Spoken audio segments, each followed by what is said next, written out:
جو لوگ ایمان لانے کے بعد کافر ہو گئے پھر کفر میں بڑھتے گئے، ایسوں کی توبہ ہرگز قبول نہیں ہوگی اور یہ لوگ گمراہ ہیں۔ جو لوگ کافر ہوئے اور کفر ہی کی حالت میں مر گئے، وہ اگر نجات حاصل کرنی چاہیں اور بدلے میں زمین بھر سونا دیں تو ہرگز قبول نہیں کیا جائے گا۔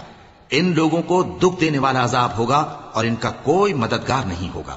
مومنوں، جب تک تم ان چیزوں میں سے جو تمہیں عزیز ہیں اللہ کی راہ میں خرچ نہ کرو گے، کبھی نیکی حاصل نہ کر سکو گے، اور جو چیز تم خرچ کرو گے اللہ اس کو جانتا ہے۔ بنی اسرائیل کے لیے تورات کے نازل ہونے سے پہلے کھانے کی تمام چیزیں حلال تھیں بجز ان کے جو یعقوب نے خود اپنے اوپر حرام کر لی تھی۔ کہہ دو کہ اگر سچے ہو تو تورات لاؤ اور اسے پڑھو، یعنی دلیل پیش کرو۔ اب جو اس کے بعد بھی اللہ پر جھوٹے افطرا کریں تو ایسے لوگ ہی بے انصاف ہیں۔